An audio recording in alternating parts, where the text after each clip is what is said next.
I'm going to sing my song. Yep. Let me see.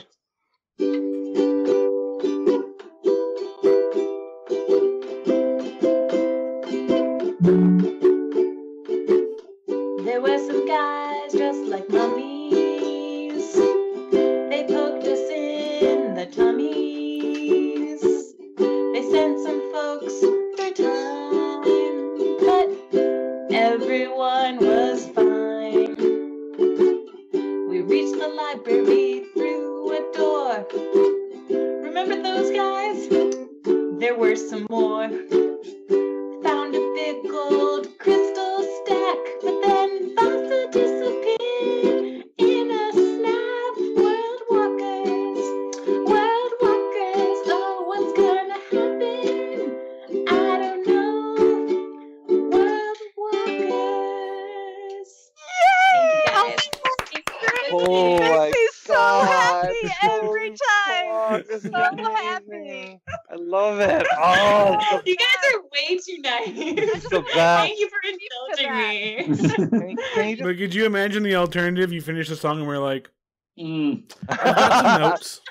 Yeah. Yeah. Let's give it a shot. Really, 3/4 time? Almost.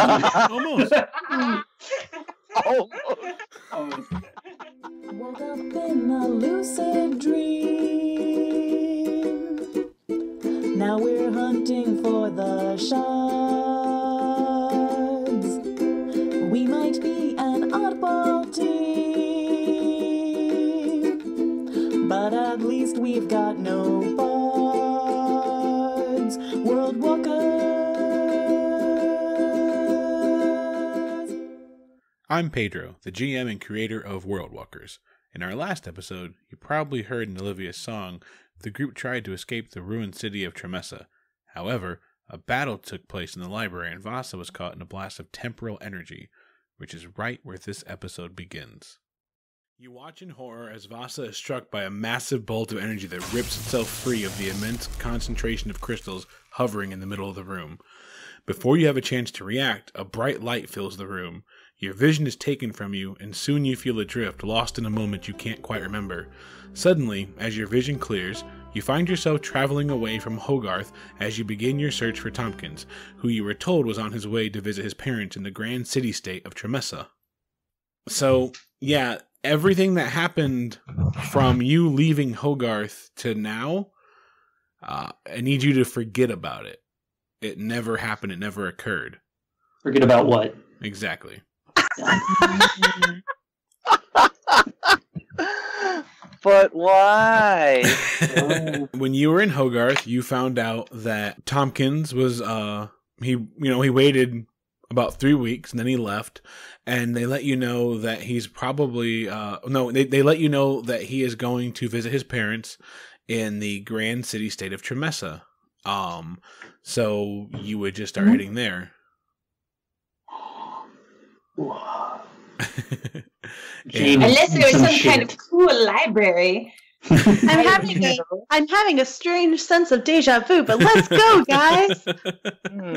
Vasa reaches out to throw a hand on Brimelstone's shoulder. It's like, Brimlestone, Dwarf Master, I feel that we have not been getting along, and in the interest of us seeing more eye to knee, I have a present for you. And she brings out a red leather-bound book and gives it to Brimlestone and pats him heartily on the back. Thank you for this kind gesture. I'm sure I will entrust you implicitly from here on out. And then Vasa gives a wink. So, Brummelstone, you were asking about the notes that you collected from the Spire. Did you want to read them on the way? Yes. Okay. Oh, you'll go back there. Oh, that's right. Now I'm going to be upbeat and sad again. Sad montage. Yeah, but we don't need to go over them again, do we? Yeah, essentially, he used me traveling close to introduce the plague. Is there still notes about getting to Trevessa or Trebuchet, whatever? All right, so... Tresemme. Ertlebee wants to ensure that she still has her, or I want to ensure on her behalf, she still has her exfoliation book, but it doesn't have all the notes, because she was writing down everything that happened. Correct. Okay. So, yeah. So it's just got how to exfoliate. Right. It's still useful tome. It just doesn't have your personal touch on it. But it will soon. So, you travel for a few days, and then as you come over one last hill, a grand city stands before you. It is surrounded by a beautiful wall made of stone. Embedded every 20 feet are captivating blue crystals. Large welcoming gates sit on the eastern edge of the city. Tall buildings with glowing symbols floating above them pepper the landscape. 2 guards watch the eastern borders, and when they see you, they cross their arms over their chests and give a low bow, welcoming you to their lands. Brummelstone and Roberto, you've heard tales of the splendor of Tremessa, and those tales did not do it justice. During those 2 days of travel, can I have looked at the book that Vasa gave me? Yeah. It was a journal from the mayor of Hogarth. Well, uh-oh. He's having a weird pain, but he doesn't know if he can tell anyone about it because he's not sure if it's okay to have that kind of pain. That was the last entry. There are other topics. Yeah. I will flip through Is this. that Roberto saying that? Yeah, yes. Gross. Yeah, as the butt doctor, what do you recommend here, Roberto?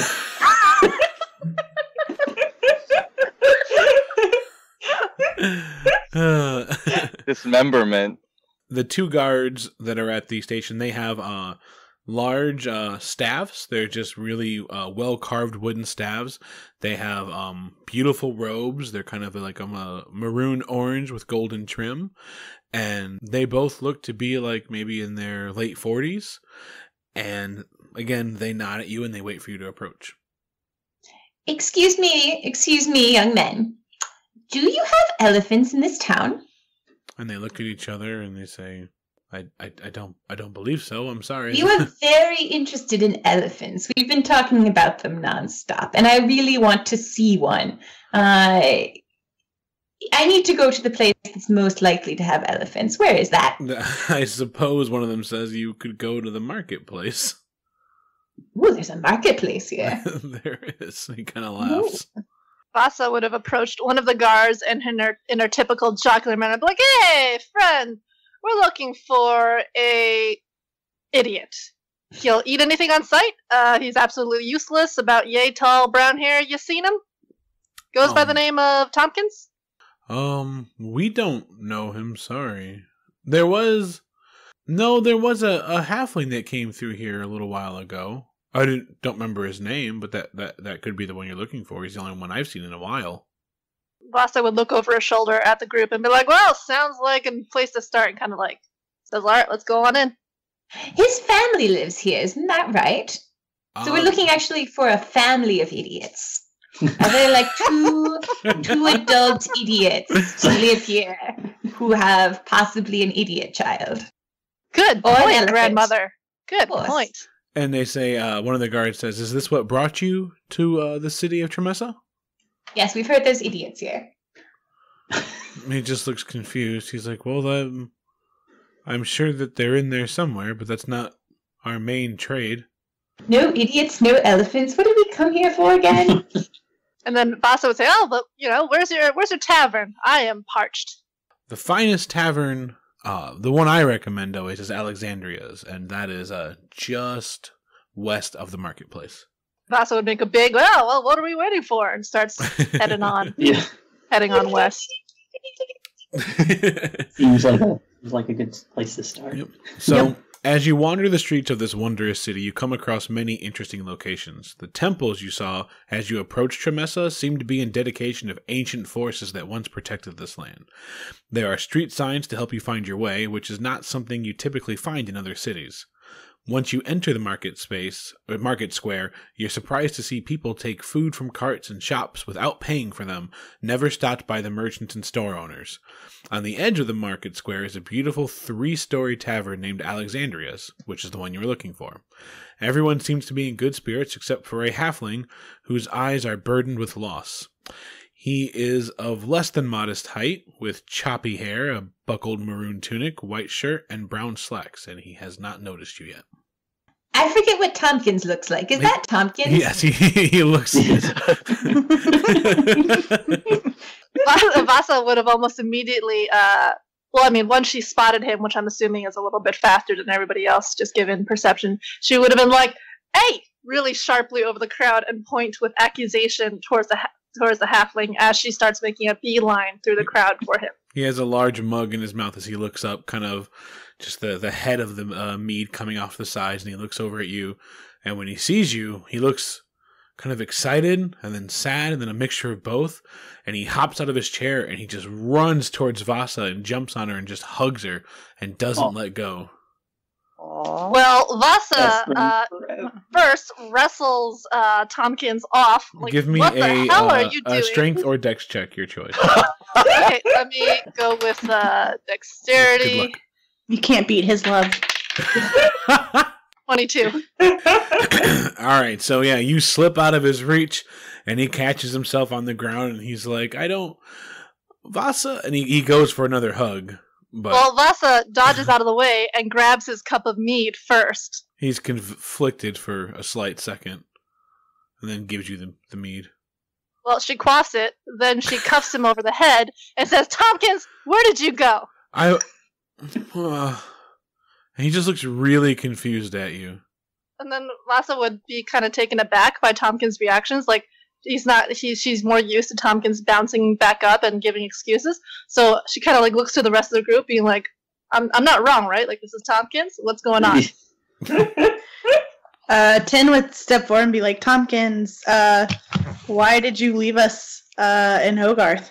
And he's looking at Vasa the whole time trying to put something together, but he says, I waited for 3 weks. We were only Did gone we for say- like I a think couple I was supposed to wait longer. But, I mean, after 3 weeks, I didn't know if you were coming back. We had just met. The important thing is, can you get us back to Patches? Or No, and he's just staring at Vasa, and he's like, Vasa is actually starting to become uncomfortable with how much Tompkins is staring at her. So she kind of says something like, "I'm going to go get myself some drinks," and sort of, sidesteps away and tries to leave the company to all right. go to the bar. All right, so you're going in to order some drinks. would we have noticed him being like, Oh, yeah, is this he's like- just like okay.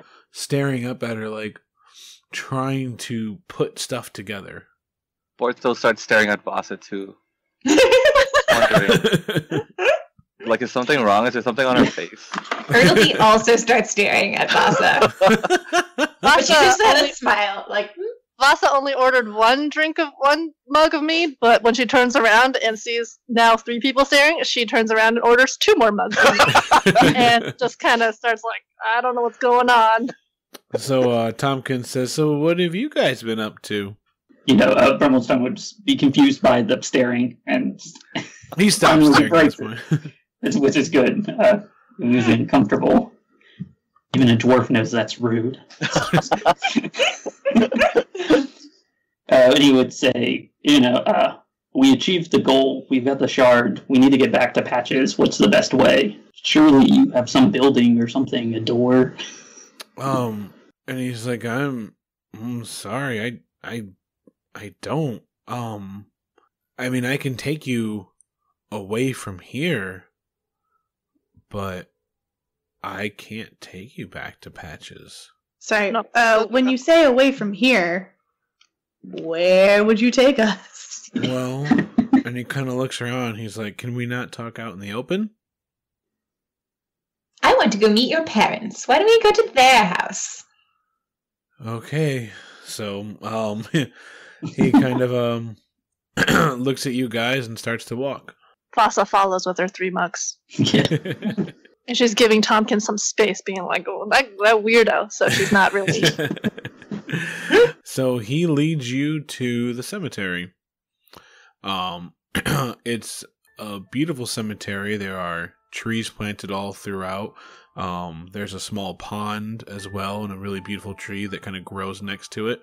But he walks away from there and takes you more towards the far edge of the cemetery, and there are 2 gravestones there.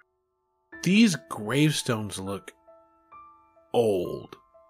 They look far older than any other gravestones here. Tompkins, why do these gravestones look so old? And he says, well, they died a while ago, so... How long is a while ago? I don't really know. It's been a while. But, yeah. What'd you do, stare them to death? Good one, Vasse. He just kind of... He doesn't really know what to say to that, so he doesn't. Vasa, I'm sorry, after a dear. moment, regrets what... Vasa looks a little bit guilty at what she said, and she kind of offers him one of her cups of mead, which is half empty, but still there. Is this a safe place to talk, though? This is a safe place to talk. I mean, so... I apologize for the loss of your parents. I know it's hard to lose. He tries desperately to relate, but also get to business. Yeah, but like, how old are we talking? Are we talking like years or decades or centuries? Older than decades. Halflings live a long lifespan? Or... Not particularly, but these look weathered and cracked and... And check out the stone cutting while he's talking. Mm-hmm. Can we read what they say? They're written in a language you don't understand. They're the only gravestones here that are written in a different language. Now, Tompkins, how old are you? Yeah. And he kind of looks down and he says, I actually don't know. I went to live on Stardust with Patch a long time ago. At some point, Vasa would have, gruffly patted Tompkins on the shoulder, and then cut to the chase, being like, Tompkins, we got a shard. What do we do with it now? And he kind of looks down and he says, well, you don't hit me, but... Vasa's like, she looks offended that such suggestion would be even made. The problem is, I don't really know. I don't know the way that Patch thinks. I mean, he didn't even talk to me about doing all this, but it's been a long time since I've really had to think about this kind of stuff. It's been a long time since I've been outside of Stardust and dreams in general, so I'm kind of getting my memories back. And what I do sort of remember now is that my family and I, we used to explore a lot. But what I mean by that is that we used to walk between worlds. So this is not common knowledge, but there are a series of tunnels here on this world. And if you know where you're going, you will eventually walk your way into a series of tunnels on a different world. And my family was one of the first groups of people out there to discover this and start walking and mapping it out. And so I'm not from here, but my parents used to bring me here to whenever we were on vacation, and I could always hang out in the library. Vasa says, she kind of mutters something like, I guess that's something. Yeah, it sounds like the library is the place to start. The notes contain stuff about that guy being in, I'm going to mispronounce the name again. I'm just going to go with Trebuchet every time. Because it's the only font name I can remember right now. I'm sorry. I know. This is like the worst thing. He's like, I worked really hard naming this place. No. I got it wrong the first time too, so... Tresemme, I wrote it. Tribeca. Vasa's like, no, I meant the tunnels, the worlds. That seems like a place to start. We'll just trace his steps back or something. I mean, Tompkins seems to find trouble, and usually near trouble there's the shards, I figure. Well, I know that there is a tunnel. I mentioned there's one in town. Not in this town, but over a little further in this. There's a city on the lake called Bridgeport. And there is a tunnel that leads that way. So that's my best guess, is that's like, as I stay here longer, I'm remembering more and more about my past life. And I know that we used to arrive here in that tunnel. So maybe that's where we're supposed to go. Well, I mean, that's as good a place to start as any. Maybe we give him a few days, explore the town. Brummelstone kind of greasily wants to check out the library. I would like to experiment on Tompkins and show him ink blots and see what he thinks of them to see if it can't jog his memory. Okay. So if I hold an ink blot up, will Tompkins, during the few days that we're chilling out here, be able to like tell me his thoughts? Yeah. All right, cool. So you guys are going to kind of turn around and go back into the town? Vasa would be like, well, it's decided. We'll stay here a few days. Where are you staying, Tompkins? At an inn? Lead the way. Okay. And then you guys kind of get ready to leave and stuff like that, but you see him still staring at the tombstones. And he kind of whispers to himself. He says, I forgot that I missed them. And then he kind of turns around and starts to walk with you guys. And as you're walking, he thinks for a second, he remembers something, and he says, I'm sorry I didn't stay longer than 3 weeks, Vasa. I know you asked me to, and I didn't know what you meant. She says something, she acts as if she's about to say a retort, but then when Tompkins finished saying that, she kind of like stops and looks at him, and kind of looks a little skeptical, but then just goes, well, you should have waited, and then continued walking along. All right, so you guys travel back into the city. Where are you going specifically? I thought we were going to sort of follow Tompkins back to where he was staying. Yep. And while we're doing that, Ertlebee wants to sidle up alongside him and just, like, rub his shoulder because he's sad. Aww. It's like, the ones we love are always with us. Because their words and ideas have polluted our minds like viruses. And he says, thanks. And the viruses you love. Now take us to your inn. Yeah, so Mordo doesn't have anything nice to say. He just pats him really hard. Like, too hard. So he stumbles forward, almost face plants, holds himself up, and he takes you to the inn he's staying at, the comfy couch. Do you guys all want to get rooms? I just really need a corner, so... Yeah. Me and Roberto will room together. You get the closet, Robert. Vasa props one arm on the counter next to the innkeeper and says, and kind of like squints at him and goes, "Are rooms free?" And he kind of nods and he says, "Oh, you're not from here." Yeah, rooms are free. And then she kind of slaps the table. She says, "I like this town." And then we like it too. She beckons everybody. She's like, "Hey guys, we get free rooms." We really like visitors here in Tremessa, so. Oh. Can I have 2 rooms, actually? No. Don't be greedy. What would you do with 2 rooms, like sir? a sustainable economic policy, but I would take it. No, actually, it's okay. The city has a number of resources available to the common people. Like and what? This is one of this is like food and room and board. People don't pay for those things. What you Is call that it? what's going on in the marketplace? Yeah. I mean, there are certainly stores where you would have to pay, but there are certain things, certain base needs that people need that it would be cruel to charge them for. Sir, one of my base needs is mead and ale, so... And he kind of laughs. He says, the city doesn't agree with you, unfortunately. That's... I don't like the city very much.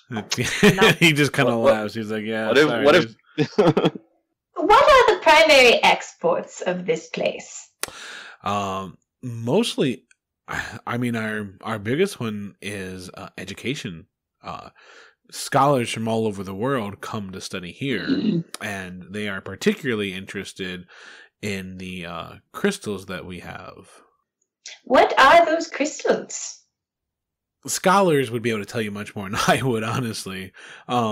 But they have this kind of energy in them that we use primarily for defense. All of our walls are lined with those crystals, and if need be, only a few people can activate them. And when they're activated, you probably already heard of this, but they stop time outside, like in between the fields they create. So anything that tries to come in would just be stopped. And then we just push them out. Tin is very interested in this concept, and so she asks, where can I learn more specific details about these crystals and perhaps pertain some? You cannot. There's a couple things about these crystals, and one of the big ones is that no one's allowed to actually study the crystals themselves. They're allowed to study the theory behind them. They're allowed to study several aspects, including like historically about them, but no, the common people aren't allowed to have these crystals. Like, Vasa yawns. Brimstone is only more intrigued. This is like the best. Vasa mutters, "Keep it in your pants, Brimstone." He says, you're more than welcome to head to the library and study things about them, but in terms of getting your own crystal, it's no. Even trying to remove one from the walls triggers the defense.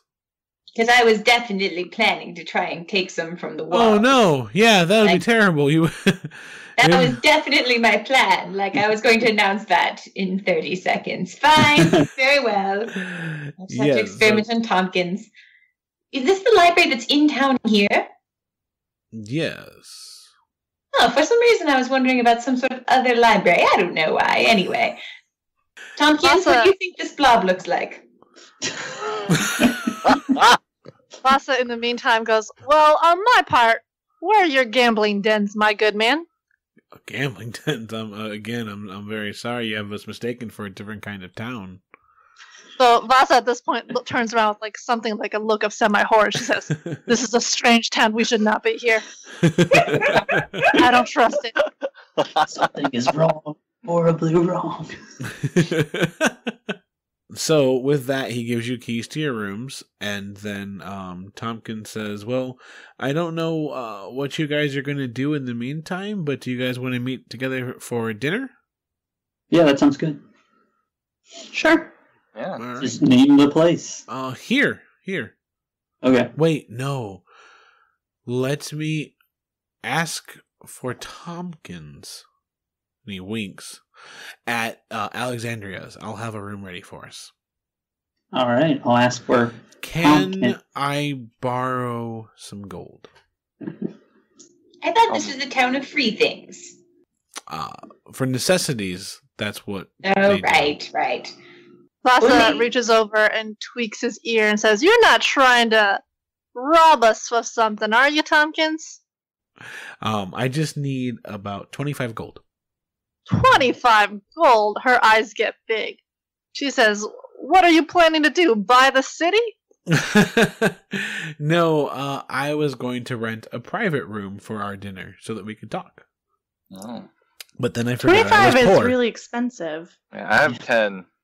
Yeah. Vasa says, "That is absolutely ridiculous, Tompkins. You know what's free?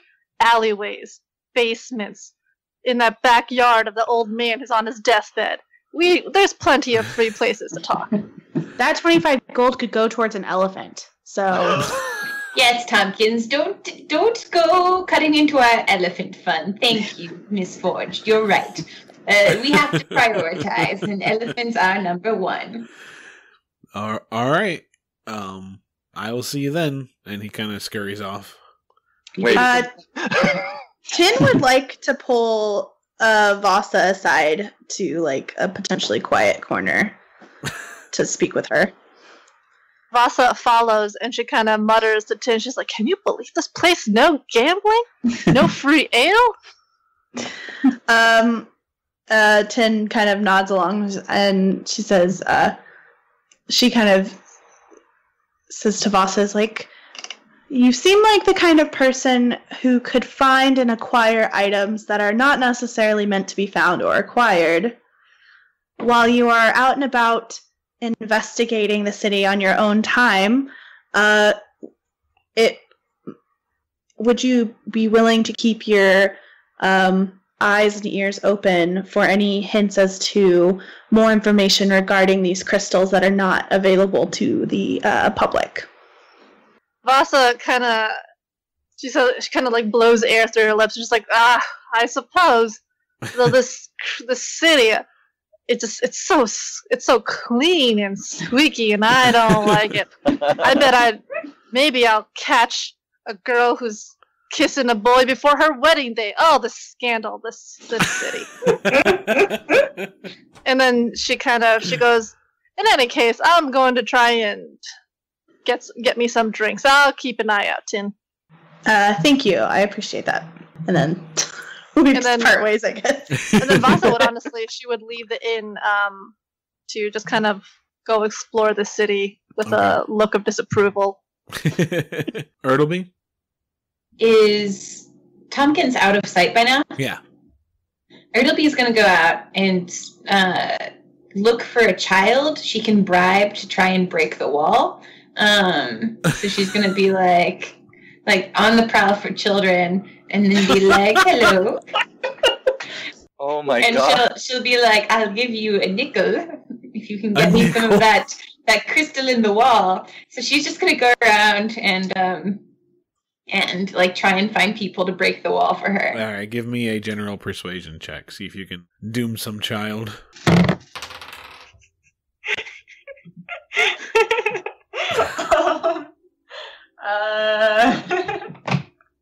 4. They all learn to stay away from the crazy old lady with the flower shawl. Ertlebee, failed child predator. Tin, what are you up to? Tin will probably, she's probably gonna head towards the library, but stop in the marketplace. Okay. To see if there are any potions or anything. There is a potion shop. You can buy several you can buy flasks of alchemist fire. You could also buy healing potions if you wanted to. Vasa might actually encounter Tin as they're going towards the marketplace and join up with her to try and buy something she forgot to buy back in the dwarf town, which is lockpicking kits. Oh, that's right. Can, in the background of all the scenes that take place in the market, Ertlebee be seen, like, trying to persuade people? Just, like, while you're doing everything. She's in the background. Yeah, like, Ertlebee is talking to a remarkable number of children. And every time, like, it seems like she fails, and then she tiddly-dinks over to the next one. Tiddly-lee-lee-lee. Hello, dear.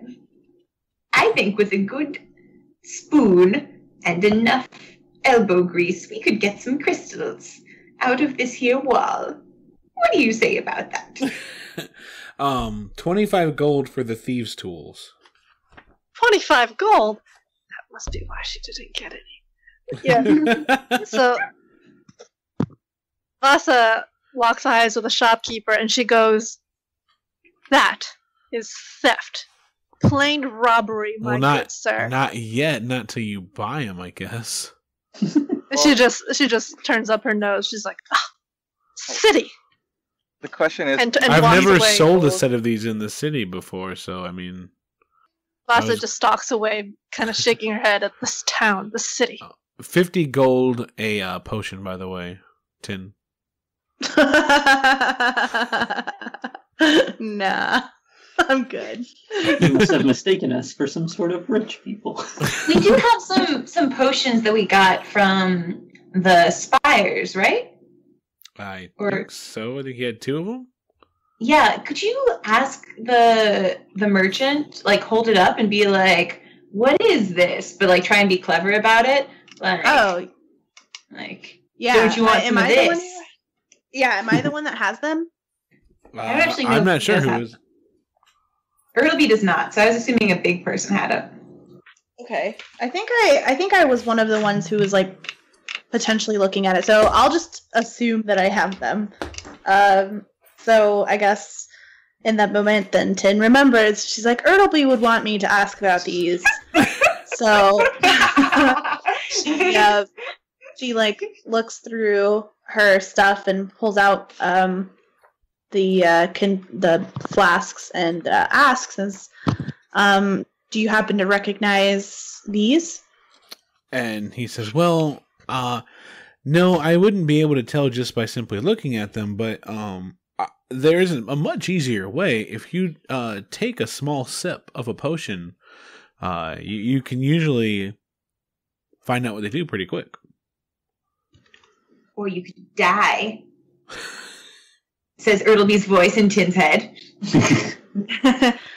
Tin hears Ertlebee's voice, and she goes, that's a good point, but I am a forge, so I can't be poisoned. So, I mean, I could try it to see what's going on. So, I think she'll uncork it and, like, take a little quick swig. Okay, so the first one, you can feel yourself revitalized. And it's a very powerful feeling. So it's a potion of healing.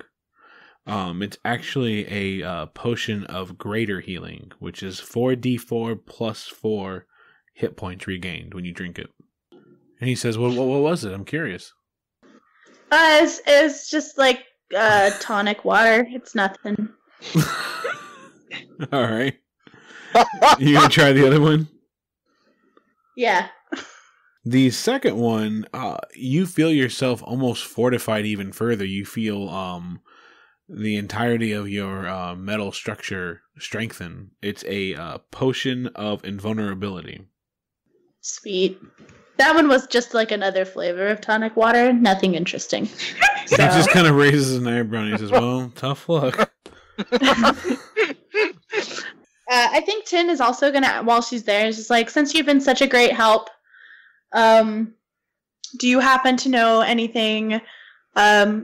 We have heard such great things about the crystals and the history of the crystals in your city. Do you have any interesting trivia you would like to share?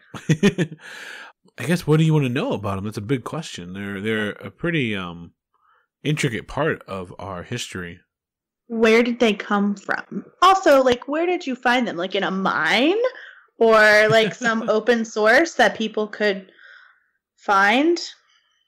And he raises his eyebrow and he says, you have a good day. Oh, rude. Oh. Just kind of, like, gather my things and, like, storm out. Roberto, what are you up to? I'm looking for a pet store. Pet supply store or any kind of small animal shop. Yeah, no problem. You find 2 or 3 different places that sell pets of different types. I mean, I don't have that much money. I just want to see what kind of animals do they have. They have dogs and cats and ferrets and birds. I'll do another roll for Ertlebee. And that's it. Brummelstone? I would head back to Tompkins' parents' grave. Yeah. And I have the comprehend language, which you can cast as a ritual. So I would cast that and transcribe what's on their tomb, just in case maybe they left a clue there or something. Sure. And looking, and then searching around in the back if there's like secret characters or. Yeah. The father's name was Percival, and the mother's name was Marigold. The year doesn't make sense to you, because if the year is accurate, we're talking hundreds and hundreds and hundreds and hundreds of years ago. Just centuries upon centuries ago is when his parents passed away. I could see why it would be hard to remember things. Yeah, you're not quite sure what that means, but yeah, I'm hoping maybe if just even giving him that might help, translated might help reconnect some memories. So then I would put that back in my little whatever ledger or scroll, roll it back up, and then I would also head up to the library. Vasa's walking around the city trying to use her passive perception to see if there's anything shady, like if there's any darkness lurking under all this bright goodness that's around. And she's almost like wanting to find something. She kind of dug through the alleys. She might have dug into a garbage at one point. She's just like trying to find the dirt on this shining, beautiful city. Right. The closest you see is you see a couple kids. They look around and they steal a couple oranges, and you can tell that the shop or the cart owner notices them, but pretends that he doesn't to kind of let them get away with something. Vasa just throws her hands up in the air. So you're saying the children of this town are motivated by oranges? Interesting. Good to know. So yeah, the rest of you meet up at the library. Library. Beautiful. It's got these very decorative ornate pillars that support the front end. There's a series of stairs you have to go up, and once you open the double doors, you find yourself in a beautiful, it's got wooden floors, there are bookshelves everywhere, there's a small reference counter off to the right, and it's actually 2 stories. There's a another level that kind of loops all the way up top. Now, you can see all the way up, though. It's a very open building. And then there's another door off to the left that seems to be like a staff area only. The mood in here is a bit somber, unlike the rest of the city. And you all get there about the same time, those who are going. Who's, like, can we tell just by dress and stuff who's, like, milling about? Like, is it somber because it's just, like, a different class of people, or is it... No, there's a mood. There's a mood that hangs in the air. And they're all wearing the same cloaks that the people outside were. Okay. The guardsmen. But there is a gentleman working the counter who nods at you when you walk in and continues with his paperwork. I want to look up books on the shard, so I go up to the guy and I go, "Hi." And he nods. Where can I find books on the cool shards that you guys have in this city? Crystals, sorry, crystals. He looks a little apprehensive and he says, what school do you hail from? Just like the School of the Curious. So School of Hard Knocks. Yeah. He says, School of Nunya Business. Sorry. I can point you to some historical books on the subject matter if you'd like. Sure. And he takes you to an area and he pulls a few books for you and places them on the table for you so you can get to reading. And I do just that. He comes back to the rest of you and he says, how can I help you? Bro, what do you want? What do we need from the library? What don't we need from the library? Okay, be cool. Be cool. You can't read everything in here. Yeah, Rummelston just starts at the nearest book. Or starts going. No, We have to have a goal. You always keep me on track, Roberto. Thank you. So the notes, refresh my memory, and so maybe I'm wrong, but the notes said that he came to Tribeca, right? The guy who caused the plague. Yes, his first note says... Tribeca, I can't get it right to say Tremessa. Tremessa. Like 3 messes. Trifecta. Yeah, his first note said, since being banished to this entropic nightmare, I have found nothing but fragments of the world I can never return to. It must be some sort of shadow world, maybe it's just a nightmare. The second note that you read was, I found Tremessa today as I climbed over the darkened bones of a creature I've never seen before. Relieved, I returned to my home only to find it infested with terrible creatures that screeched as they attempted to tear my skin off. I had to use nearly all of my spells in order to slay the beast, save one. I dominated its mind and am working towards breaking its will.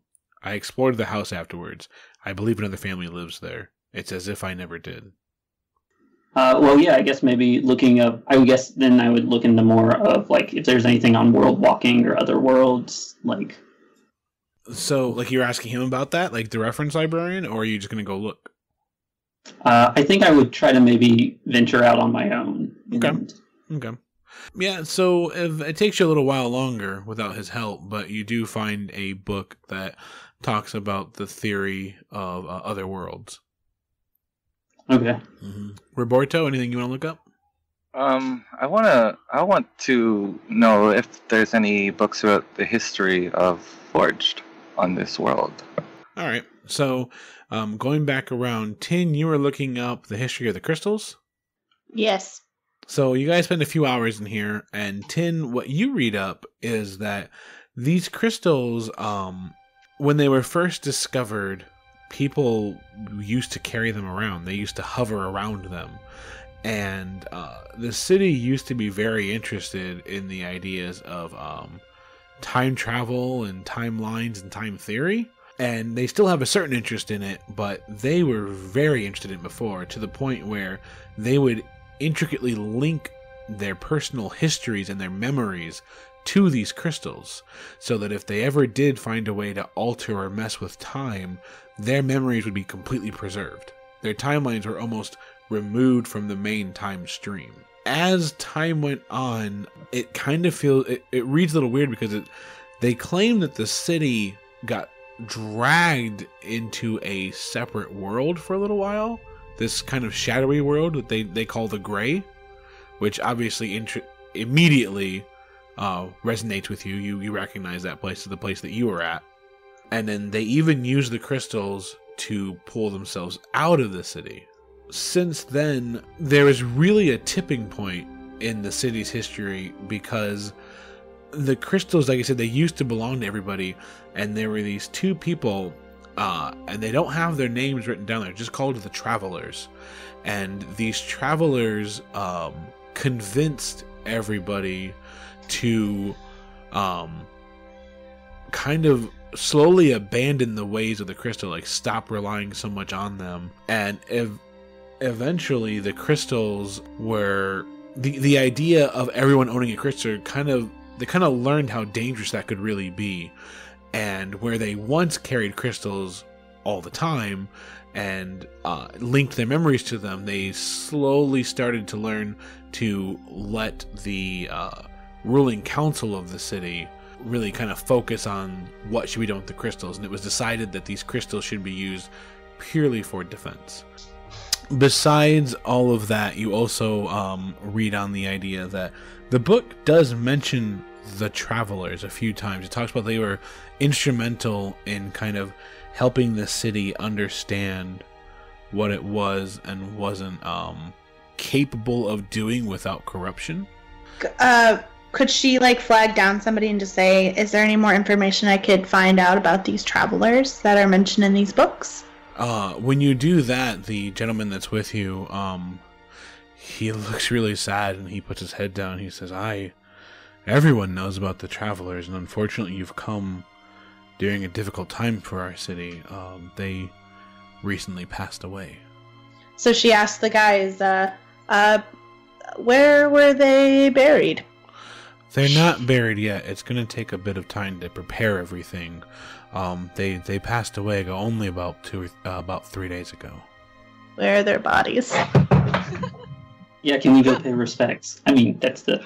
And he looks at you and says, I'm sorry, their bodies are not available for the public quite yet. And he kind of does not ask you if you have any more questions. He kind of just wanders away.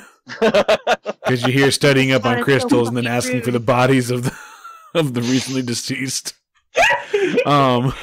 Roberto, you're looking up on information on the Forge.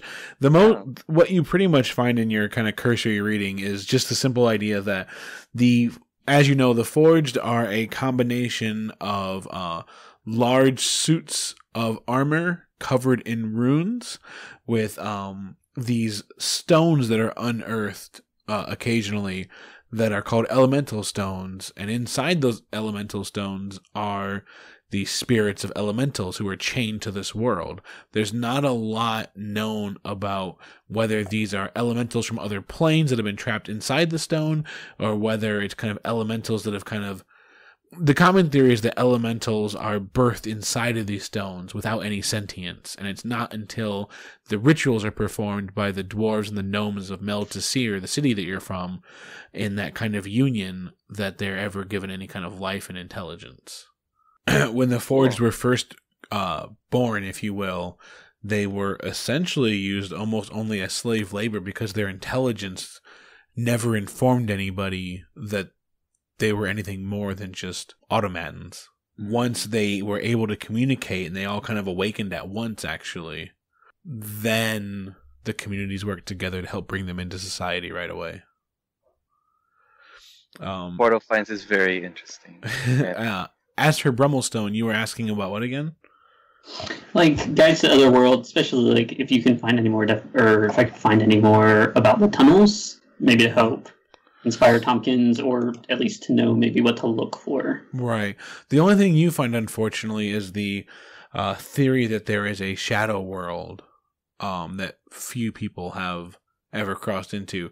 That theory is laughable in most other areas of Obrimos, but here they treat it like a developing theory, that there is a shadow world of collected, shattered timelines. Whenever time is changed, the fragments of it have to go somewhere, and those are that collection of fragments is what makes up that world you were in, the Gray. These books are all, it's kind of hard to explain, they're very beginnery. Basically, you get the feeling that more books on this subject are simply not available, though they do exist. In the restricted section. Yeah. We'll have to wear the invisibility cloak to get to them. Maybe they'll need the library locked at night, too. All right, so it's been a few hours, and unless there's any other business, you could probably start heading back and meeting up with Tompkins. Ertlebee has been harassing children all day. Ertlebee's been harassing children all day. Can she, near the end, change tactic and just see if any of the children will tell her about, like, the ghost stories or, like, the, like, children's, like, gossip of the town? Yeah, actually, one of the kids tells you about, there's a myth, there's a scary story, if you will, that one day Gareth is going to come back, and when he does, he's going to bring his terrible he calls them the children call them Grey Walkers, and that when they come back they'll rip through the city. And so the children kind of have this game where one of them has to play as Gareth and the rest are Grey Walkers, and then the other half of the team has to run away from them, and whenever they play it they get in trouble, so they're hoping that you're not a snitch. Oh no, snitches get stitches. Everyone knows this. Don't worry. Gareth sounds like a real Bradley. Gareth. And she's gonna write that in big letters in her book. Okay. Like, Gareth. On the, like, priming your skin for exfoliation. Yep, it's one of the first times you've written in that book. Ever. Yes. Ever. That's when you open the book and you realize it's written by Gareth. The most beautiful villain this side of Obrimos. His skin was so soft. His heart was so evil. Soft with evil. Yeah, I think Tin also, just because I guess for some reason she's kind of in a mischievous mindset right now.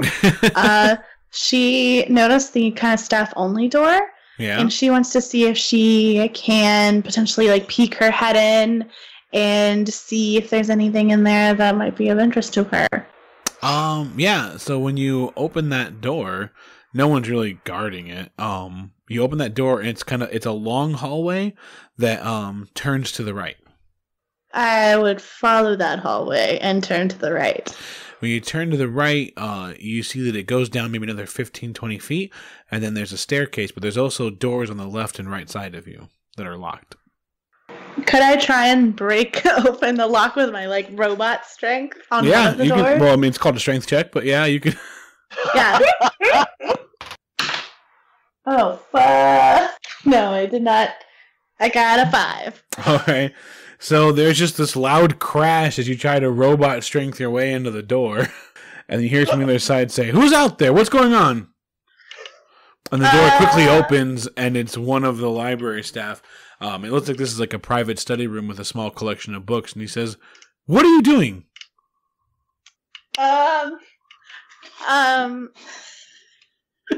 You know, Jared at the front desk, he said that I'm actually a new volunteer at the library, and he said that I should come back here to find To remove our doors?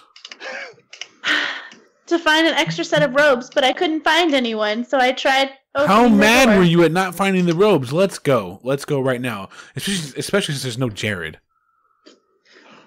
Oh, I must have misheard his name. So he escorts you out of the building. Oh, Aw. everyone is so rude! Hate crime. All right, so are you gonna meet Tompkins early? Yeah, but Tin is gonna make note of this injustice and is like making a list of all the people that have wronged her so far in this town, and is gonna be sure to pass this along to her friends. Vasa is already at the Alexandria, just drinking, Uh-huh. just drinking, and kind of like complaining to the bartender about how weak his drinks are, and then kind of, if anybody of her group were to show up, she'd be like, "This city can't get anything right." All right, so you're already in there. As the rest of you approach, before you get a chance to go in, there is a table in an alleyway on the side of Alexandria's, and wearing a hood with a cloak with the hood up, is someone you can easily tell is Tompkins. And he looks around and he's like, "Shh." Promostum approaches. Like, He says, "All right, I found an alley." where did you get this table and these chairs? Around the corner. Where did you get that robe? Well, this is my robe. But I turned it inside out so nobody would notice. Maybe we could just go to one of our rooms, Tompkins. But we're going to have this dinner. I promised you dinner. Can we not eat in a room? Well, I guess we could do that. Okay, I didn't let's want to be just rude. No, that's fine. My room is messy enough. We can just go in there. It's okay. Is anybody else in there already? No. Well, I didn't get a chance to vet it, so I wanted to make sure. Okay. Well, you can go in and vet if All you right. want. Sure, I need the key then. Yeah, I'll give him the key and just be like, I guess this is what's happening. Okay. So he scurries off to the comfy couch. Are you guys going to gather everybody up and go meet him? Did he leave anything at this table that he stole? No, he just left the table and the chairs in the middle of the alley. That's not my responsibility. We'll have to pick that up later. Just, yeah. Go find everybody and go pull Erltebee away from children. Look, officer, no, it's not like that. She's a little crazy. It's okay. Do you get Vasa as well from inside the? Yeah. Especially after probably seeing how Tin makes a successful sneak check. Yeah, Oh, they're Tin is. kicking out Tin again. Yeah, Tin is definitely going to be making note to Vasa, just perhaps like a hit list of some kind. It's, On the way to the comfy couch, Vasa tells everyone, "This is the most boring city I've ever been to. Let's get out of here as soon as possible." Tin nods and agrees. This is the rudest city I've ever been to. Hamilton is shocked. He finds this city lovely and would share any information he, passed or found in his book. All right, so you all gather. You can order food down at the first level of the first floor of the inn, so you guys can get some food and take it on up with you. Yeah, let's do that. Yep. You find Tompkins in the middle of the room. He's on the bed, back against the wall, and he nods to you. And he says, "It's cool." I would throw him some food and say, "What do you remember? Or what do you know?" Well, I wanted to be off the streets because I have something that I have to give you. And he's looking at Vasa when he says this. It takes a few seconds for Vasa to register this because, despite her complaints, she is a little bit tipsy. And so he says, I remember you telling me to wait longer than 3 weeks when I was here as a kid. And then Vasa stares at Tompkins and then just goes, "What have you been drinking and where can I get some of that?" This is really hard. I ran into you a couple days ago. And you gave me something to give to you. And I have it right here. And he pulls out a pouch, and then from that pouch he pulls a small, vibrant, energy-filled blue crystal. Vasa takes a step back because her expression has grown increasingly skeptical as Tompkins is saying this, and when the vibrant crystal shows, she's like, she says, "Tompkins, what is that?" You told me to give it to you. I didn't tell you shit. You didn't, but you did. Vasa's looking to everybody else for help, like... Is this one of the crystals from the wall? And also, what was Vasa doing here a couple days ago? She was with us the whole time. I was with her the whole time. Got that for you.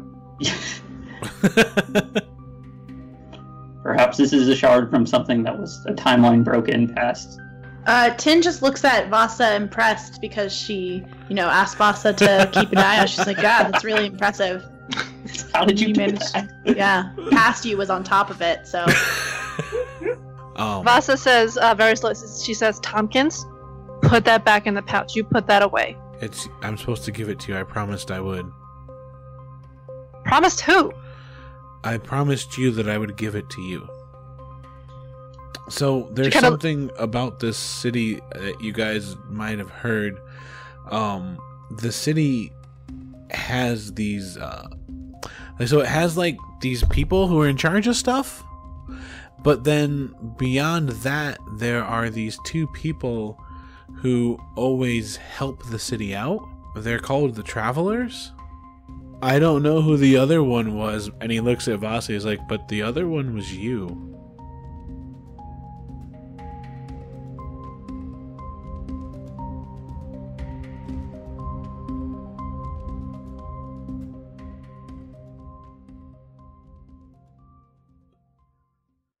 Thanks for listening to World Walkers. If you want to hear about Vasa's adventure in time, consider becoming a patron over at patreon.com/worldwalkers, where you can hear the Patreon-exclusive episode of The Travelers. You won't need to listen to it to follow the story, but if you're interested in experiencing her journey, check it out. If you like the podcast and you want to support us in other ways, you can always like us on Facebook at facebook.com/worldwalkerspod, or follow us on Twitter at worldwalkerspod. We're also on iTunes, Google Play, and SoundCloud, so you can choose where you pick us up at. Thanks to Kevin MacLeod over at Incompetech.com for the music you heard in today's episode, which included Floating Cities, Heartbreaking, Heavy Heart, and Lost Frontier. I also want to thank Syrinscape, who provided the sound effects you heard today. Visit them at Syrinscape.com. Can you just follow me around and just do the soundtrack of my life? Because yeah, no problem. The closet. In the closet. Is he gonna leave? Oh no, he's not. Enzo's still in the closet. Yeah, it's a track that Thank you. really works for you and your second year. Yeah, you already have your soundtrack. R. Kelly did that for you. You just always have it playing. It's just bad that I really, really love that song. It's not even a fucking song at this point. It's an entire opera. What I'm curious is, do you need thieves' tools to steal thieves' tools? Oh. Oh. If it's a town without crime, maybe they don't even lock.